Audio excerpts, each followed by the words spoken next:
sleep or dreams or nighttime in general. So yeah, I'm really excited to do this video because I have a strong fascination with mythology and different cultures and how different cultures from around the world interpret things that are inherent or like extremely common among humans because everybody needs sleep, but every culture probably interprets it just a little bit differently, and I find it fascinating the stories that we tell about things that we all experience and how we all experience them differently. So yeah, if you enjoyed this video, please hit the subscribe button if you haven't already. It's completely free. You can always unsubscribe, and hit the like button if you enjoy it. And please comment down below any like sleep folklore or myths that you know about. I would love to hear, or like ones that might be specifically from your culture. And if I talk about a myth or a being or a folklore story that is personal to you and I get something wrong, please correct me in the comments. I don't want to disrespect anyone. And if I get something wrong in the comment or in the stories, please tell me, because I did get most of this information from the internet, and I know that that's not always authentic to people's cultures. So if I talk about it and I get something wrong, please correct me. I want to know, the actual truth, and the authentic idea of it is what's most important. So if I interpret something incorrectly, please tell me in the comments. And yeah, we're just gonna get started. So the first thing that I have is it's called a baku. I think I'm saying that right. It is like a spirit from Japanese folklore and mythology. It is said to devour nightmares. Apparently, traditionally, the farthest back we can find, this type of myth originated in China in as early as the Muromachi period. Please correct me if I'm pronouncing these wrong. But it's cited in Japan early as the Muromachi period, which is the 14th to 15th century. And it's a creature, at that time it was cited as a creature that devours dreams. But it's often portrayed with an elephant head, tusks, and a trunk, along with horns and tiger claws. So kind of like a mix and match of multiple animals, similar to a Greek chimera.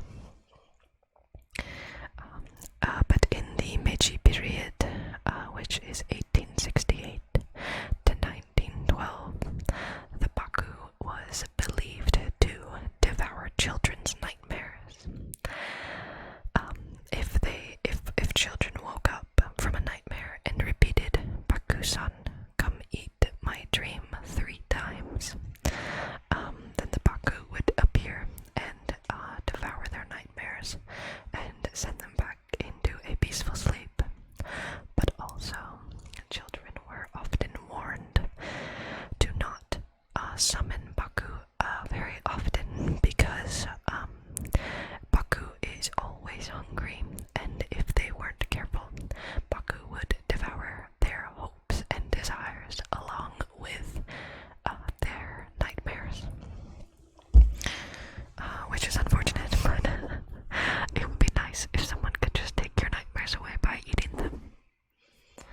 In the 1910s, early 1900s, it was common for Japanese children to have a talisman, or like a small statue or symbol of baku, on their bedsides. I thought that would be a nice one to start with, because a lot of these myths and stories about sleep are often focused around nightmares, because a lot of people experience nightmares, and nightmares can kind of be interpreted as a demon or a disease, something that's coming to attack you. So a lot of myths are about nightmares and evil demons, but I thought it would be nice to start with a spirit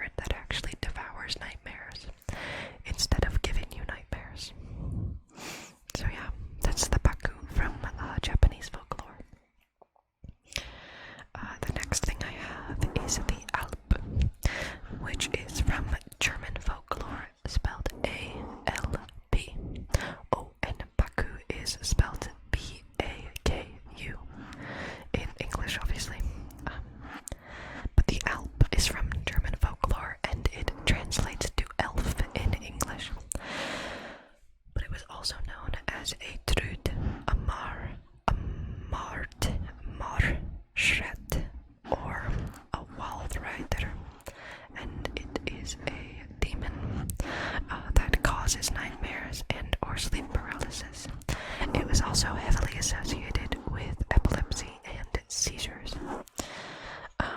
And there are several different kinds of Alps from many different European folklores.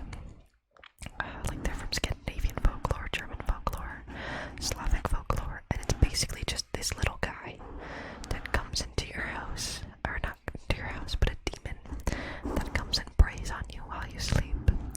Oftentimes they are recorded to sit on people's chests until you feel this heavy weight and you wake up to see this demon sitting on you, which sounds a lot like sleep paralysis, or our modern interpretation of sleep paralysis. It has shape-shifting abilities, often turning into the form of an animal like a fox. It also wears a hat called a Tarnkappe that gives it magic and helps it turn invisible. Also, it is recorded as having an evil eye, and if it looks at you with this evil eye, this can cause misfortune in your life, or bad luck, or a disease to attack you. But there are ways to protect yourself against an Alp. Protections include having a broomstick under your pillow while you sleep, hanging an iron horseshoe from your bed, or putting a mirror on your chest before you go to bed. There were some other kind of obscure ones, like if you wake up and the Alp is there, and you ask the Alp for tea in the morning, it will leave and then come back for tea, which will stop it from attacking you. I didn't really understand that one, so I didn't write it down, but I thought I would mention it because I thought it was kind of obscure. This idea that you can just ask a demon to get a drink with you and it will stop attacking. No offense, just kind of made me laugh a little bit, but it's still fascinating. So that's the Alp from German and European folklore. The next one I have is a Greek myth. I tried my best to stay away from Greek myths here, partially because Greek myths are just so popular in media. I do find them fascinating. I just think that they're talked about so often, and I wanted to find other ones, because I don't really want to bore people, but nonetheless, we're going to talk about this one because I think it's funny. Not funny, interesting. Oh my god, what's wrong with me? So this is about the myth of Endymion. Endymion is a Greek character, I guess, from mythology, and he is a son of Zeus.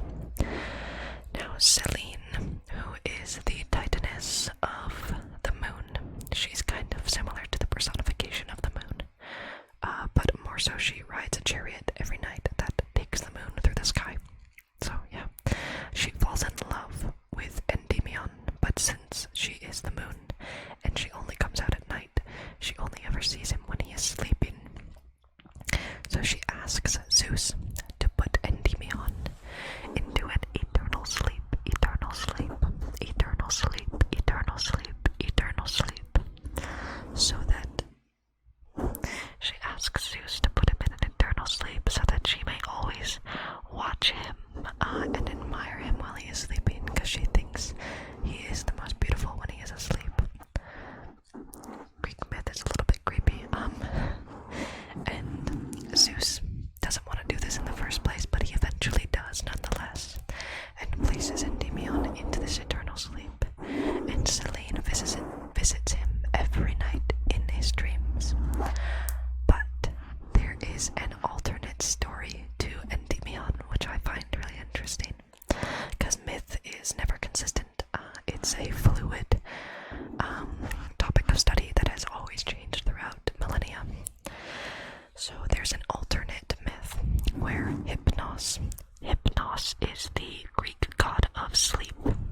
He is the brother of Thanatos. Thanatos is the Greek god of death. So Hypnos falls in love with Endymion, and instead of forcing Endymion into an eternal sleep, he lulls him into a sleep where Endymion's eyes remain open,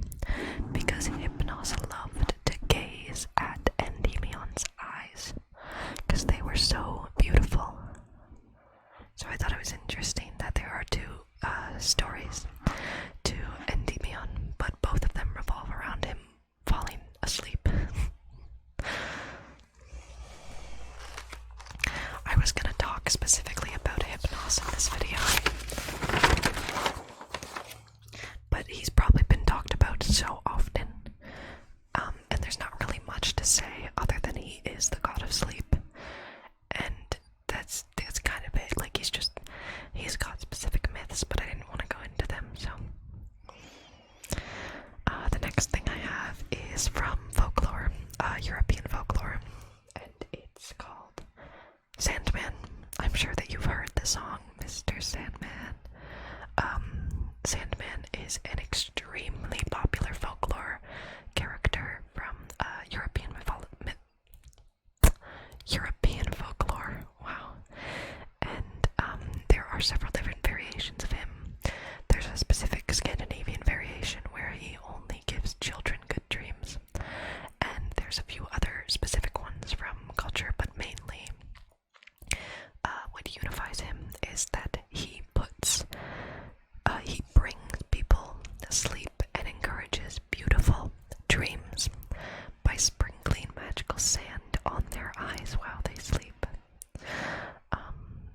And that's it, really. I didn't want to go into any specific myth, because that's the main thing, is that he is kind of just known for sprinkling magical sand onto people's eyes while they sleep and helping them sleep.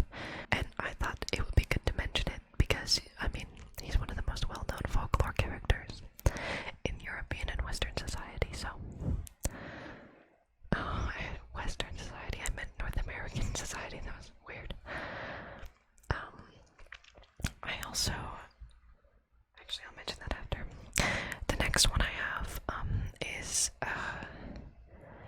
an Ojibwe. It's from Ojibwe culture. So the next myth that I have is from Ojibwe culture. They are a Native American tribe of people that are native to, I'm sorry, I just want to get this right, Canada and the United States, specifically southern Canada, like Ontario and Quebec. They're also known as the Anishinaabe people. Please correct me if I'm saying this wrong. And that's all I had to say. Anyway, the next bit is about from their culture. If you are Ojibwe or Anishinaabe, please correct me if I'm getting this wrong. The last thing I want to do is be disrespectful. I just wanted to share things that I found interesting, and I think this is a pretty beautiful story. So this is about Asibikashi. I hope that I'm pronouncing that right. She is this figure, this being, who is kinda like a spider-like being that watches over the Ojibwe people every morning. And every morning she watches over them while they sleep. And every morning she would build them a lodge to bring the sunlight directly to them when they awoke. But her lodge was more so like a web, and the sunlight was like the morning dew when they awoke. But as the Ojibwe people grew and spread across Turtle Island, she could not watch over each individual person, and therefore she taught them how to build their own lodges, or dream catchers. And from that time on,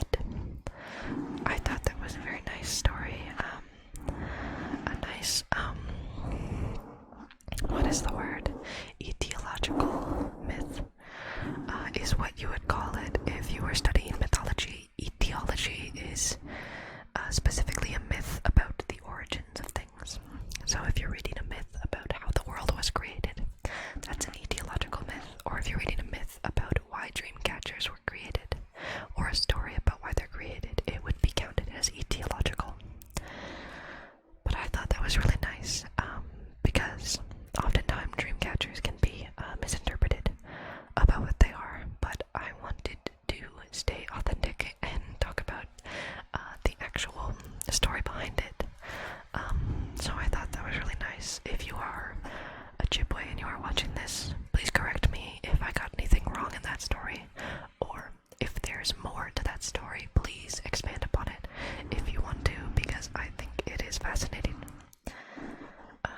I also have like some honorable mentions because there are lots of stories about sleeping, but they're kind of difficult to find. So I thought I would just go over some deities from different pantheons and different cultures that revolve, deities that have control over sleep or night. So obviously there is Hypnos, who is a Greek god of sleep, and there is Morpheus, who is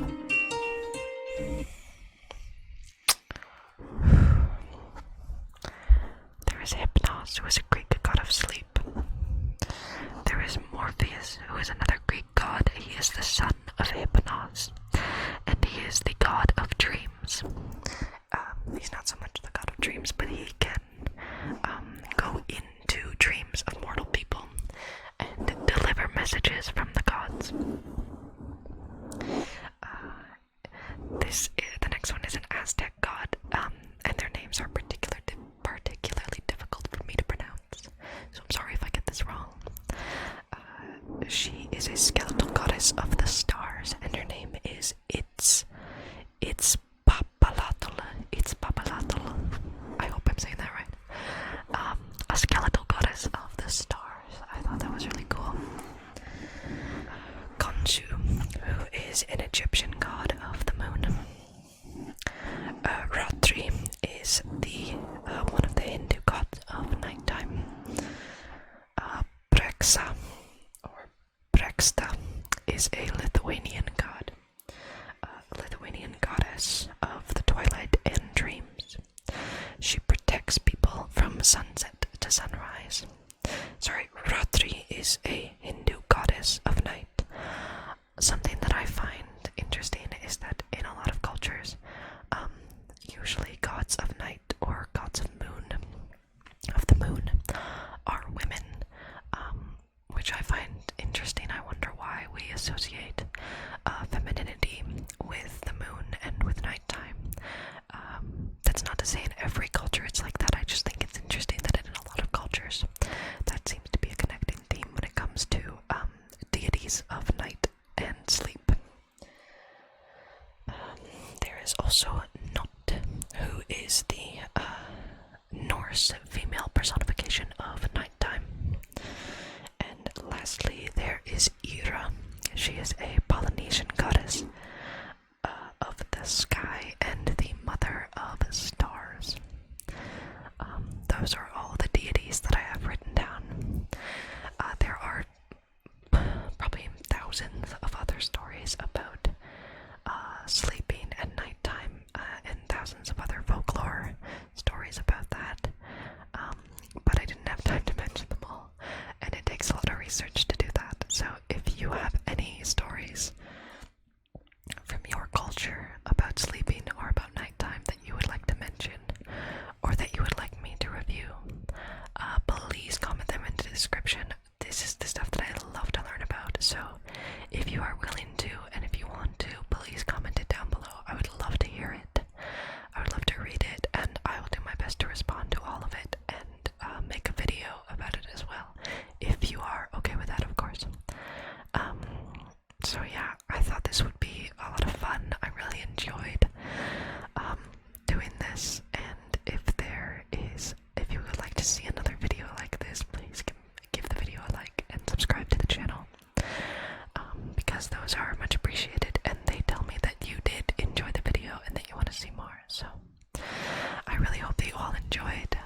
this time. I hope that I could help you relax and